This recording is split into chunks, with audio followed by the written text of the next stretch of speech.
This morning I want to talk about my son first. Josh, sometime tahun lalu, dia suka ngobrol, saya suka ngobrol sama dia. Jadi saya suka ngajarin dia something new karena dia suka belajar yang baru gitu. Dia bilang, I want to learn everything. Ya udah, saya ajarin. Dia suatu saat kita pernah berbicara mengenai tiket. Jadi saya ajarin dia, Josh, kita kalau drive, dia kan suka race car, suka mobil race car gitu ya. Jadi saya bilang sama dia, Josh, kalau kamu udah besar, nyetir mobil, jangan ngebut, nanti dikasih tiket sama polisi. Dia ingat, oh, kalau ngebut dapat tiket. Dan suatu waktu, saya ajak ngobrol lagi sama dia. Dia pengen pulang ke Indonesia waktu itu karena kan poponya baru datang. Oke, Josh, kita nabung dulu ya. Nanti kalau ada uang, kita beli tiket. Dia bisa pulang ke Indonesia. And then dia masih anak kecil, masih belajar, dia put the two together. Papa, kita perlu drive fast. Supaya dikasih tiket sama polisi, and then we can go home. Haleluya. Sekarang udah mendingan, udah ngerti, levelnya udah naik. Haleluya. Berapa percaya kalau Tuhan ingin kita juga levelnya makin tinggi lagi? Saya senang anak saya bisa belajar. Kalau dia tahun demi tahun nggak ngerti-ngerti kan something is wrong. Betul gak saudara? Seorang orang tua pasti nggak puas kalau anaknya kelas 1 terus. Betul nggak? Anaknya yang di elementary siapa? Kan nggak suka kelas 2 terus. Maunya ya tiap tahun naik. Sama seperti Tuhan kita yang punya baby juga. Kan nggak mau anaknya diaper terus.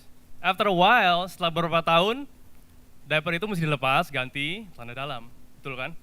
Kalau pakai diaper terus, something is wrong sama anak itu.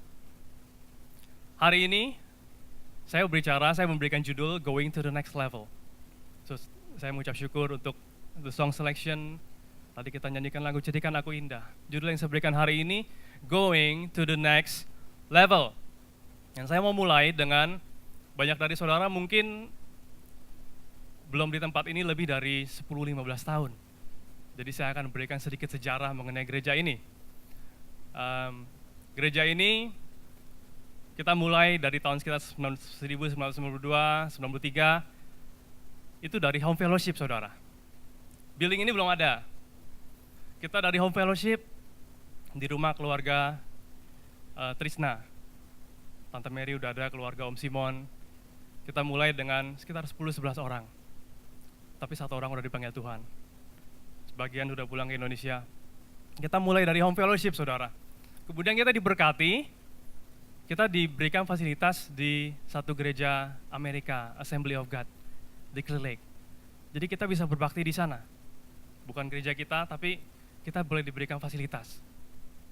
Kemudian leadership dari gereja ini, karena jemaatnya banyak yang tinggal di daerah Southwest, Galleria area, West Chase, Chinatown, kita berpikir kalau kita mau jangkau orang Indonesia, itu lokasinya nggak gitu bagus di daerah Clear Lake, karena ya waktu itu tinggal di daerah sana cuma keluarga Trisna.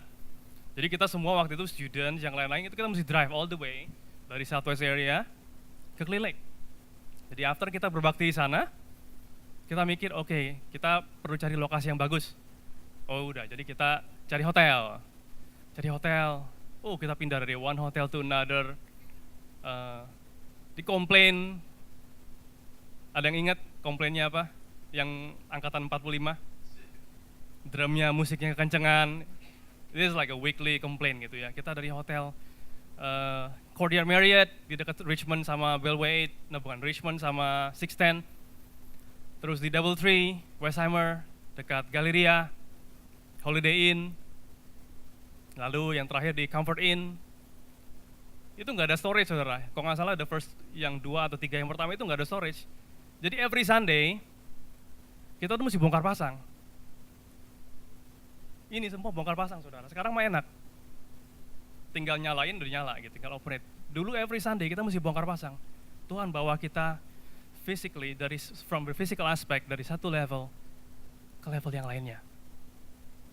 Kemudian after beberapa hotel kita pindah-pindah, dikomplain ini itu, kita pikir beberapa orang tadi kita terbeban untuk bangun gereja. Belum ada uang, belum cukup, oke kita beli tanah dulu, nabung dulu. Nabung berapa tahun? Tahun 2001 Tuhan berikan kita tanah, kita lunasi tanah ini. Saudara, di tempat saudara duduk nih, dulu saudara, rumput semua. Rumputnya nggak segini saudara, segini saya. Karena kita nggak bisa langsung bangun. Jadi tanahnya itu ya begitu aja gitu. Rumputnya, tempat saudara duduk, dulu mungkin setinggi kepala saudara, kalau saudara. Betul? Rumputnya tinggi-tinggi. Kemudian, itu tahun 2001, kita lunasin. 2004, Tuhan bawa kita lebih lagi. Kita mulai bangun, kita groundbreaking. July 10, 2004, kita groundbreaking. Kemudian 2005, kita grand opening bulan Februari tanggal 4. Tuhan bawa kita dari satu level ke level yang lainnya. From nothing, dari nggak ada. 93 waktu kita mulai di House Fellowship, Pastor Somi belum ada. Udah lahir tapi belum ada. Dia masih di Fresno. Ini belum ada. There are a lot of changes, tapi Tuhan bawa dari satu level ke level yang lain. Kenapa saya ceritain semua? Kenapa saya ceritain ini? Kenapa? This is not history. I'm supposed to be giving word of God. Kenapa? Karena saya percaya it is good for us sebagai jemaat tahu history. Tapi more than that, saya mau tahu kita semua understand where we came from, bagaimana Tuhan membawa kita dari nothingness, step by step, sampai sekarang ini. Jadi kalau Tuhan membawa gereja ini secara physical, from one level to another, to the next, apalagi congregation, secara individu, secara corporate, bukankah demikian Allah ingin kita semua going from one level to the next level. Dimanapun level Anda berada pada saat ini, it doesn't matter. Saudara bisa pastor, leaders, yang baru terima Tuhan, yang belum terima Tuhan, 10 tahun sudah melayani, 40 tahun melayani, it doesn't matter. Tuhan membawa kita semua dari satu level ke level yang lain. Do you realize saudara kalau umur jasmani kita bertambah secara otomatis? Saya ngomong mungkin sudah, 5 minutes or so. Saya udah tambah tua 5 menit. Dan saudara realize gak? Sama, saudara juga tambah tua sekitar segitu. Betul gak? Tapi umur rohani kita tidak bertambah secara otomatis. Amin. Umur jasmani saudara duduk aja, saudara tambah tua 5 menit. Tapi umur rohani saudara, kalau kita nggak do something about it, kita tidak akan tambah tua, kita tidak akan tambah mapan, kita tidak akan tambah mature. Pagi hari ini, siang hari ini saya mau ajak kita akan belajar firman Tuhan. There'll be a lot of verses, belajar dari bangsa Israel saat mereka menyeberangi Sungai Yordan. Kita akan belajar banyak dari buku Yosua setelah mereka melewati Laut Merah atau Laut Teberau. Tadi saya katakan kalau kita nggak do something about this, manusia batiniah kita nggak akan tambah mapan. Manusia batiniah kita nggak akan bertambah dewasa. Number 1, what action do we need to do? Remember God's word. Paling penting saudara mesti tahu firman Tuhan, saudara. Sebelum buku Yosua ditulis, di depannya ada apa, saudara? Satu buku sebelum buku Yosua, ingat? Pop quiz, boleh nyontek. Sebelahnya buku Yosua, buku apa, ada yang berani nggak? Ulangan. Dalam bahasa Inggris dikatakan Deuteronomy. Saudara tahu buku Ulangan itu ditulis untuk apa? Ada purpose-nya. Kenapa disebut Ulangan? Deuteronomy itu diambil dari dua kata sebenarnya.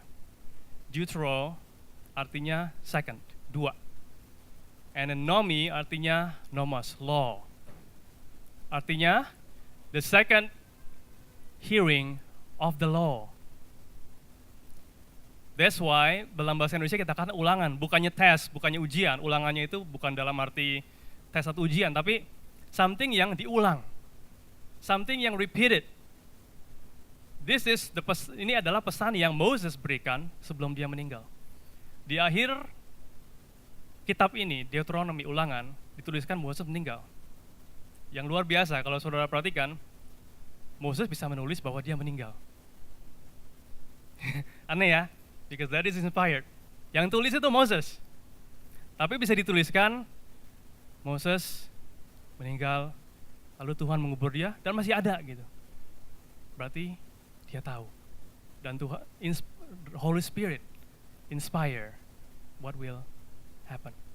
Remember God's word. Deuteronomy disebut sebagai buku transisi. Transisi dari mana ke mana, saudara?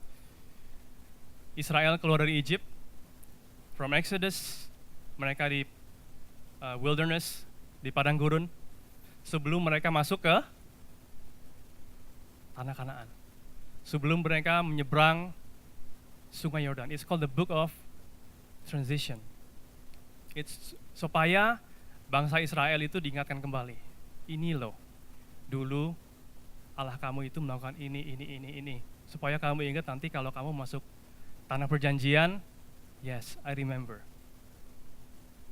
We need to know God's promise. Amen. Saudara, Deuteronomy 1 ayat 8, Ulangan 1 ayat 8, Deuteronomy 1 verse 8, ketahuilah aku telah menyerahkan negeri itu kepadamu.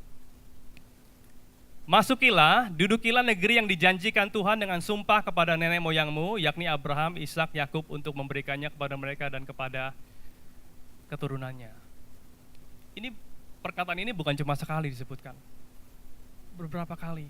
Saudara akan temukan kalau saudara selidiki perkataan bahwa Tuhan akan sudah memberikan tanah perjanjian itu berapa kali. Saudara, waktu Good Friday service yang lalu, again, saya mau talk about Josh again. Habis pulang dari service, kira-kira jam 10 malam, kita on the way home. Dia minta, Papa, I want to drink Popa. Saya bilang, Josh udah malam, santai aja ya. Oh, dia sempat agak ya komplain, tapi ya dia akhirnya ya udahlah gitu, oke. And then there came Saturday, dan kemudian Sunday, ya saya udah lupa. Habis kebaktian kita mau pulang, dia bilang, Papa, you told me hari Jumat yang lalu, you promised me to buy Popa. Dan kebetulan memang dalam beberapa waktu lalu saya ngajarin anak-anak saya untuk keeping the promise. So, sebagai orang tua yang baik, saya pas ada Yaya, ada Gina juga, jadi I need to be good. Ya udah, oke, promise, we go. Now think about it, saudara. Kalau saya harus menepati promise itu, what about our God? Tapi kuncinya apa, saudara? Anak saya mesti ingetin saya dulu. Saya bisa lupa, tapi kalau Tuhan kita nggak lupa. If you know God's word, you can tell God, God, you said this. Tuhan, Kau berbicara ini. Tuhan, Kau berbicara ini. Betul nggak, saudara? Kalau saudara nggak ingat firman Tuhan, susah. Mau bilang apa? Tapi Josh tahu, dia kecil-kecil tahu. Papa, kamu hari Friday kamu bilang ini. Saya nggak bisa menolak, karena itu dari mulut saya sendiri. Tuhan juga bersumpah dari mulutnya sendiri. I swear by my own name. Betul? Tuhan nggak bisa mengingkari namanya sendiri. Number one, remember His word. Number two, Yosua pasal 1 ayat 1 sampai 2. Joshua chapter 1 verse 1 to verse 2. Saya akan bacakan dalam bahasa Inggris. After the death of Moses, the Lord's servant, The Lord spoke to Joshua, son of Nun, Moses' assistant. He said, Moses, my servant, is dead.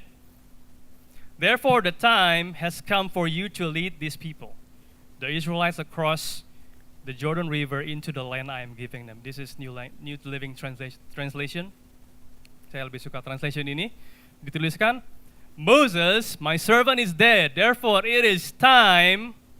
It has come. The time has come for you to lead these people. Musa sudah mati. Now the time has come buat Yosua untuk lead orang Israel masuk ke tanah perjanjian, cross the Jordan, menyeberang sungai Yordan. Musa melambangkan apa, saudara? Moses represent our current situation, something yang kita mau tinggalkan. Joshua melambangkan sesuatu yang baru, the new level, the Jordan. Moses melambangkan sesuatu yang kita mau tinggalkan, something yang in the past, Egypt.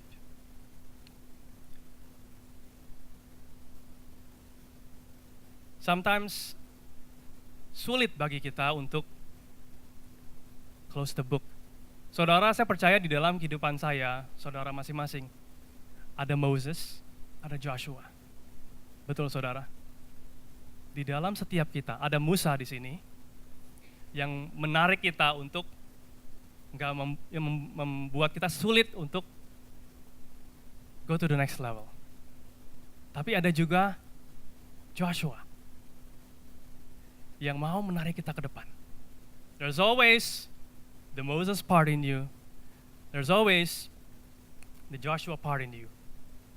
Pertumbuhan kerohanian kita semua, our personal and spiritual growth, tergantung dari kemampuan kita untuk close one chapter and then open the other. Firman Tuhan katakan, Moses is dead. Therefore, it's time to cross the Jordan. Kalau Moses belum mati, saudara, Joshua nggak bisa take charge. Moses harus mati dahulu. Di dalam kehidupan kita, that Moses, whatever it is, saya nggak berbicara mengenai sin in general, tapi sesuatu yang current, yang lama, yang perlu diimprove, itu mesti dimatikan dulu, supaya kita bisa go to the next level. Rasul Paulus put it this way, 1 Korintus 13 ayat 11, 1 Corinthians 13 verse 11. This is from the Message translation. When I was an infant at my mother's breast, I gurgled and cooed like an infant. When I grew up, I left those infant ways for good. Jadi waktu aku masih kecil, aku gurgle, cooing kayak seorang bayi. Tapi setelah aku dewasa, I left those infant ways for good. For good artinya apa, saudara? Kalau teman kita pulang ke Indonesia for good, what does it mean? Ya pulang. Tinggalkan, enggak tinggalkan. Sama, that Moses needs to go away for good. Musa harus mati. Klien dari company saya, mereka lagi bangun building baru. Jadi this coming June, bulan June ini mereka mau pindah gedung baru. Mereka bangun.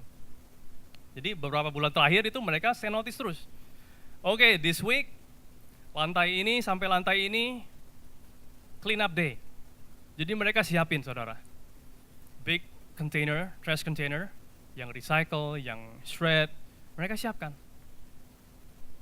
Sebelum move, buang-buangin dulu. Jangan dibawa-bawa. Itu bukan cuma sekali, dua kali, beberapa kali, beberapa round. Oke, lantai ini sampai lantai ini tanggal segini, jangan lupa itu ya, disiapkan kontainer, kita udah siapkan di tempat ini. Clean up, that's your week. Don't miss it. Kenapa? Kalau company itu percaya bahwa barang-barang yang ini, the trash, nggak perlu dibawa, you know they're willing to pay money for those. Itu mereka nggak gratis kan? Company mesti hire somebody untuk manage those trash. Mereka willing untuk bayar trashnya saudara supaya dibuang. Artinya apa saudara? Nggak perlu dibawa. Think about this, ngapain our trash yang lama-lamanya kita, yang tidak baik, jangan dibawa. Jangan dibawa go across Jordan. Is there anything yang kita need to trash or leave behind? Saudara jawab sendiri, nggak usah angkat tangan. Itu nomor 2. Tadi nomor pertama, remember God's word. Nomor 2, Moses must die so Joshua can arise. Nomor 3, Yosua 1 ayat 11. Joshua 1 verse 11. Go through the camp and tell the people, get your provisions ready. 3 days from now, you will cross the Jordan here to go in and take possession of the land the Lord your God is giving you for your own. Sediakan bekalmu. Prepare. That's number 3. Prepare, saudara. Saudara bayangkan coba ya, ini di firman ini. Perintahnya kan, sediakan bekalmu, dalam 3 hari kita pergi. Coba bayangkan, kira-kira bakalan sibuk nggak saudara? Saudara yang pernah migrate, yang pernah pindah, saudara udah settle di satu tempat, suruh move ke satu tempat, kira-kira hassle nggak? Keluarga Silitonga, mereka pernah cerita, bukan cuma hassle, mereka struggle. Bener nggak? Ini is it the right move? Bener nggak? Ini bakal repot kalau misalnya ternyata bukan kehendak Tuhan, kan sayang. Repot saudara, mesti prepare. It's a one-way ticket. Dan yang pindah bukan 1-2 orang. Banyak sekali, seluruh bangsa itu mesti pindah. Going across. Jadi saudara bisa bayangkan persiapannya itu kayak apa. Dan cuma 3 hari. Nggak dikasih 3 bulan, 3 hari. Jadi pasti busy, orang nggak akan santai-santai. That's a keyword. Orang nggak akan santai-santai. Talking about preparation,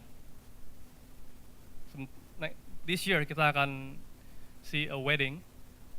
Saudara kalau wedding, one of the few past wedding gitu ya, ada yang suami dan istrinya pengen dance di reception. Then what did they do? Ada yang ngeles dulu. Betul kan? Ada yang ngeles dulu. Supaya apa? Ya nanti waktu hari H-nya, it's nice. Ada yang suaminya pengen nyanyi, kayak saya. Saya nyanyi buat istri saya. Saya prepare dulu. Supaya apa saudara? Yang gak lupa. Kalau lupa kan berabe. Ada yang the ladies misalnya, itu beli baju pengantin kan dari jauh-jauh hari biasanya. Setengah bulan, 1 tahun. Di measure dulu kan?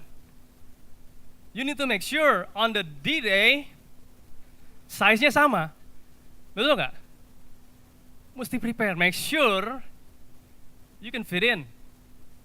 Kalau enggak ya mesti alteration gitu, repot. Betul. Perlu ada preparation. It's easy to talk about preparation kalau kita wedding, karena bakalan sibuk. Last week saya lihat Markus meeting sama the sister, udah ngomongin ini talking about committee. Padahal weddingnya masih a few months. Tapi udah ngomongin. Siapa yang in charge ini, siapa yang in charge ini. Talking about preparation. Saudara, pelayanan saudara mungkin saudara yang involved di ministry, mungkin saat ini kecil. Mungkin, tiap minggu saya terima email, yang masak ini, yang bawa renungan, discussion ini, yang bikin game, yang make everybody laugh, ini. Tiap minggu, saudara mungkin pikir, kecil ya. Remember, that's preparation saudara. Kita nggak tahu Tuhan akan pakai kita di mana. Itu semuanya batu loncatan. Do you know saudara, this ministry, this multimedia ministry, tahun 2005 waktu kita grand opening ini belum ada. Saya berbicara gini sekarang recorded live. Orang yang punya akses ke internet, yang know our address, mereka bisa watch me as I speak. Dulu belum ada. Do you know how much time they spent playing with these toys? I just call it Om David's team gitu ya. 1 year saudara, betul nggak? 1 year coba-coba, gagal. Ininya kok audionya sama videonya nggak sync. Saya ngomong tapi suaranya telat gitu. Jadi saya mangap, suaranya nyusul gitu. You know, banyak problem. 1 tahun. Mereka prepare. This team bukan sendirian. Belajar. Nggak ada yang ngajarin, dari mana? Ya buku. Just because they want to do it, just passion. They know they want to excel, they prepare. They want to go to the next level. Kita nggak mau jadi berkat buat kita sendiri. Kita mau jadi berkat buat banyak orang. Dan benar saudara, dari feedback yang kita terima, banyak orang diberkati. Orang di Indonesia diberkati dari khotbah-khotbahnya kita.